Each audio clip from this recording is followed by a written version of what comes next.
جس چیز کی طلب کر رہے ہیں وہ ہے اپنے گناہوں کی مغفرت. متقی لوگ، جبکہ اللہ تبارک تعالیٰ متقی تقوی والے کہہ رہا ہے، اور یہ بھی کہہ رہا ہے کہ ایسے لوگوں کے لیے جنت ہے، جنات ہے، نعمتیں اللہ تبارک و تعالیٰ کی ان کو ملیں گی.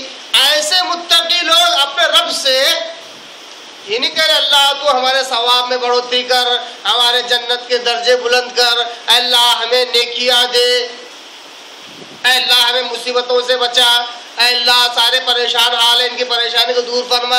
یہ دعا نہیں کر رہے. اہم دعاؤں کی دعا کیا ہے؟ متقی لوگ یہ دعا کرتے ہیں فاغفر لنا ذنوبنا، اے ہمارے رب ہمارے گناہوں کی مغفرت فرما. اس پہ سے آپ اندازہ کر سکتے ہیں کہ متقی ہو کر جن کی گارنٹی اللہ تعالیٰ نے لے لی، وہ جیسے بھی لوگ ہیں، کون ہے؟ ڈائریکٹلی اللہ تعالیٰ نہیں کہہ رہا ہے. متقی لوگ، ان کی صفت یہی ہوتی ہے کہ متقی ہونے کے باوجود، ان کو جنت کا وعدہ پکا ہونے کے باوجود بھی وہ اپنے رب سے کیا کرتے ہیں؟ اپنے گناہوں کی مغفرت مانگتے ہیں. یہ بڑا اہم مسئلہ ہے جو عام طور پر مسلمانوں کے ذہنوں سے اوجھل ہوتا جا رہا ہے، وہ ہے اپنے گناہوں کی مغفرت مانگنا اپنے رب کے آگے. انسان گناہوں کا پتلا ہے، دن رات ان سے چھوٹے بڑے گناہ ہوتے رہتے ہیں، یہاں تک کہ دانستہ گناہ ہوتے ہیں، نادانستہ گناہ بھی اس سے ہوتے ہیں.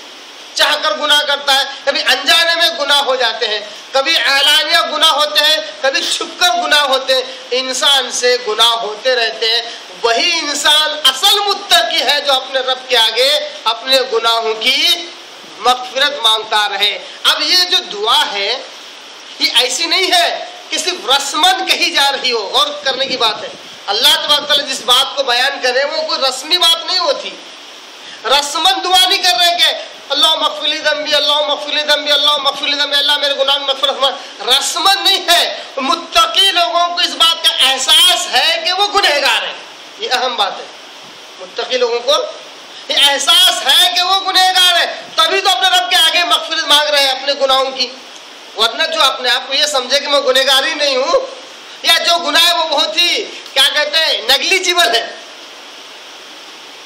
ایزی لینے کے قابل ہے، یا دھیان نہیں بھی دیے تو چلتا، ایسے گناہ کو مغفرت مانگے گا اپنے رب سے. جبکہ یہ وہ گناہ ہے جس کو متقی لوگ گناہ سمجھ رہے ہیں. اس لیے تو بڑی پیاری حدیث مجھے ضمناً یاد آتی ہے، غالباً صحیح بخاری میں یہ حدیث موجود ہے. صحابہ کا دور چل رہا ہے، تابعین رحم اللہ کا دور ہے. صحابی رسول اپنے شاگرد سے یا کسی تابعی سے کہتے ہیں کہ یہ کیسے لوگ ہیں کہ ہمارے زمانے میں اگر ہم سے معمولی گناہ ہو جاتا تو ایسے لگتا جیسے ہمارے سینے پر بہت بڑا پہاڑ رکھا ہوا ہے. ہمارے سینے پر ایسے بہت بڑا پہاڑ رکھا ہوا ہے. اور آج کے لوگ اگر بڑے سے بڑے گناہ کرتے تو ایسے لگتا ہے ایسے کوئی مکھی ان کے ناک پر آ کر بیٹھ کے اڑا دیا. گناہوں کو اتنا نظر انداز کرتے ہیں کہ گویا کہ گناہ ہی نہیں لگتا. جب گناہ ہی نہیں لگتا تو یہ لوگ مغفرت کیسے مانگے اپنے رب سے؟ جبکہ متقی جنہیں یہ ٹائٹل ملا، جنہیں یہ درجہ ملا، وہ بھی سب سے پہلے اپنے رب سے ایمان کا واسطہ دیتے ہوئے کہتے ہیں اے ہمارے رب ہم تجھ پر ایمان لائے ہیں، اس لیے سب سے پہلے تو ہمارے گناہوں کی مغفرت فرما. یہ جو صفت ہے یہ بڑی خاص صفت ہے. جو شخص متقی بننا چاہتا ہے اس کی ابتدا یہیں سے ہوتی ہے. جو متقی بن جاتا ہے اس کی انتہا بھی یہی ہوتی ہے. جو شخص متقی بننا چاہتا ہے وہ اپنے گناہوں کی مغفرت مانگتا رہے. جب وہ متقی کے درجے میں پہنچ جائے گا، بھلے اس کو سمجھ میں نہیں آئے گا کیونکہ یہ غیب ہے، اللہ نے کس کو متقی بنایا یہ سمجھ نہیں سکتے.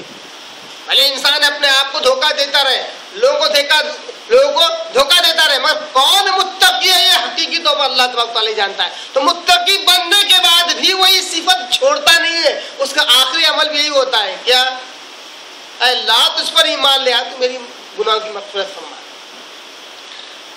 یہاں پر دو چیزیں ہیں جو عام طور پر لوگ اس کا فرق نہیں کر پاتے ہیں. تو ذکر و اذکار اور اعمال میں غلطیاں کر جاتے ہیں. ایک چیز ہے استغفار اور ایک چیز ہے توبہ. عام طور پر اردو میں توبہ اور استغفار کے ساتھ استعمال کرتے ہیں ان دونوں الفاظ سے. استغفار وہ ہے جو اٹھتے بیٹھتے انسان سے گناہ ہوتے رہتے ہیں، دانستہ نادانستہ طور پر، صغیرہ کبیرہ جو بھی. بندہ عاجز ہو کر، بے بس ہو کر، رب کے آگے شرمندہ ہو کر اپنے گناہوں کا ذکر کرتا ہے. اللہ فلاں دن فلاں وقت فلاں رات میں نے ایسا گناہ کیا تھا، اس کو بخش دے. یہ سلسلہ جاری رہنا چاہیے، کیونکہ کب اس سے کون سا گناہ ہو جائے اس کو پتہ بھی نہیں لگتا. یہ استغفار ہے، اپنے گناہوں کی مغفرت مانگتے رہنا. اور دوسری چیز ہے توبہ. ایک گناہ ایسا ہوتا ہے انسان سے سرزد ہو جاتا ہے، اس کو احساس ہوتا ہے واللہ یہ گناہ تو مجھے کرنا ہی نہیں چاہیے تھا، پھر بھی میں اس میں کیسے ملوث ہو گیا، مجھے اس کی توبہ کرنی چاہیے. جیسے بالخصوص کبیرہ گناہ بغیر توبہ کی معاف نہیں ہوتے. تو وہ جو کبیرہ گناہوں کے لیے جو توبہ کرتا ہے واللہ یہ کام کرنا ہی نہیں تھا، مجھ سے کیسے ہو گیا، اب اللہ کے روتا ہے گڑ گڑاتا ہے کہ اللہ میرے گناہوں کی مغفرت فرما، اب یہ گناہ میں دوبارہ نہیں کروں گا. اس کو کہتے ہیں توبہ. تاب یتوبو کے معنی پلٹ کر آنے کے. ایک شخص گناہ کرتے ہوئے ایک راستے پر چلا جاتا ہے، جب اس کا احساس ہو جاتا ہے تو رب سے گناہ کی مغفرت مانگتا ہے اور پلٹ کر اپنی اسی جگہ پر آتا ہے جہاں سے اس نے گناہ کی ابتدا کی تھی. وہ گویا کہ اس گناہ کو چھوڑ دیتا ہے. ہاں یہ عین ممکن ہے کہ بشریت کے تقاضے کے تحت جس گناہ سے اس نے توبہ کی کچھ عرصے کے بعد دوبارہ اسے ملوث ہو جائے، مگر اس کو شدت سے اس کی شرمندگی کا احساس ہوتا ہے کہ اللہ مجھے یہ کام نہیں کرنا چاہیے تھا، تو میرے اس گناہ